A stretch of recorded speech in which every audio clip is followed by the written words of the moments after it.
अगर जमीयत उलमा का यह फैसला है कि हम पैगाम्बर हैं अमन के, पीस के, शांति के, अगर जमीयत उलमा का यह फैसला है कि हम जुल्म को बर्दाश्त कर लेंगे, अगर जमीयत उलमा का यह फैसला है कि हम दुखों को सह लेंगे लेकिन अपने मुल्क पर आंच नहीं आने देंगे। हालात मुश्किल हैं, लेकिन मायूसी की कोई ज़रूरत नहीं, कोई मौका नहीं मायूसी। नमस्कार सलाम, मैं आकिब रज़ा न्यूज़ प्लस से आज की कवर स्टोरी जुल्म सह लेंगे वतन पर आंच नहीं आने देंगे। देवबंद में जामियत की बैठक निकले मदनी के आंसू और अंगारे। मंदिर मस्जिद के विवाद देश में थमने का नाम ले रहा है। इस पर जामियतुल उलमाए हिंद की बैठक हुई है। आइए जानते हैं आज की कवर स्टोरी में पूरा मामला। सहारनपुर मंदिर मस्जिद विवाद के बीच शनिवार को देवबंद के जामियतुल उलमाए हिंद की बैठक हुई। इसमें जामियतुल के अध्यक्ष मौलाना महमूद मदनी देश में चल रहे विवाद पर भावुक हो गए। उन्होंने इस देश के लोगों को बांटने वाला करार दिया। मदनी ने भावुक स्वर में कहा कि हमें अपने ही देश में अजनबी बना दिया गया। हम हर जगह जुल्म सह लेंगे मगर वतन पर आंच नहीं आने देंगे। अपने देश में देवबंद में देश में चल रहे विवादों को, खासकर ज्ञानवापी मस्जिद विवाद और मथुरा के शाही ईदगाह मस्जिद विवाद को लेकर बैठक में कई अहम बातें कही। इसमें मुस्लिम पक्ष की ओर से तमाम विवाद पर अपना पक्ष तय किए जाने की बात कही जा रही थी। मौलाना मदनी ने अपने तकरीर में देश की बात की, सामाजिक एकता पर जोर दिया।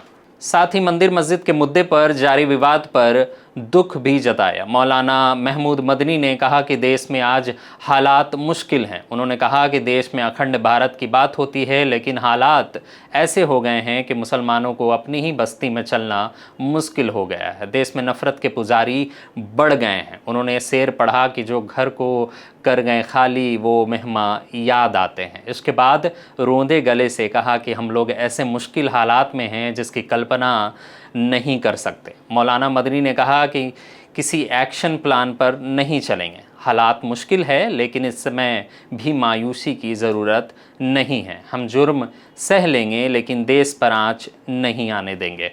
हम हर चीज़ की समझौता कर सकते हैं पर देश से नहीं।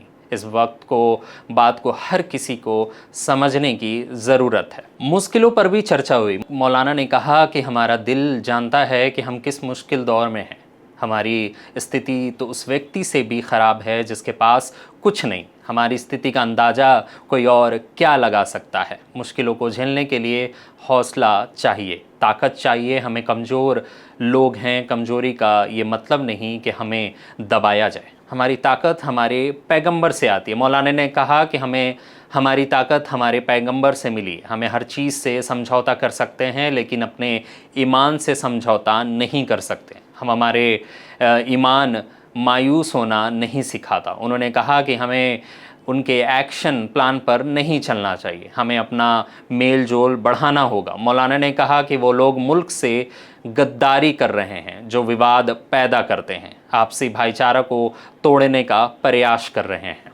सरकारों की खामोशी पर बोला हमला। मीडिया से बात करते हुए मौलाना मदनी ने कहा कि मुल्क के हालात और इस पर सरकारों की खामोशी अफसोसजनक है। यह स्थिति बदलनी चाहिए। देश की चिंता करने वाले, फिक्र करने वाले लोग, उन्हें इस स्थिति को समझना होगा। मुल्क की जो बांटने वाला वातावरण है उसे ख़त्म करना होगा। मौलाना ने कहा कि अगर ज़रूरत पड़ी तो जामियतुल जेल भरने के लिए भी तैयार है। साथ ही उन्होंने कहा कि ज्ञानवापी मस्जिद, ताजमहल और मथुरा मस्जिद विवाद पर आज रात या कल रिसोल्यूशन आएगा।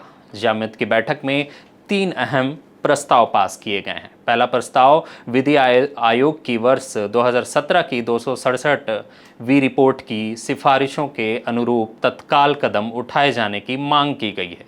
इस रिपोर्ट में कहा गया है कि हिंसा के लिए उकसाने वाले लोगों को दंडित करने के लिए एक अलग कानून बनाना चाहिए। अब 14 मार्च को हर साल इस्लामोफोबिया का मुकाबला करने के लिए अंतर्राष्ट्रीय दिवस के रूप में मनाया जाएगा। जी हाँ, जामत की ओर से एक विभाग बनाया गया। ये विभाग भारतीय मुसलमानों के लिए न्याय एवं अधिकारिता की पहल, अन्याय और दमन का मुकाबला करने की रणनीति विकसित करेगा। इसके लिए यह विभाग ज़मीन पर कार्य करने का प्रयास करेगा। अगर आप हमारे पेज को फेसबुक पर देख रहे हैं तो लाइक करना ना भूलें, कमेंट करना तो बिल्कुल ना भूलें। यूट्यूब पे देख रहे हैं तो हमारे चैनल को सब्सक्राइब कर लें, बेल आइकन दबाना बिल्कुल ना भूलें। आपकी राय हमारे लिए बहुत महत्वपूर्ण है। अपने राय कमेंट बॉक्स में दें।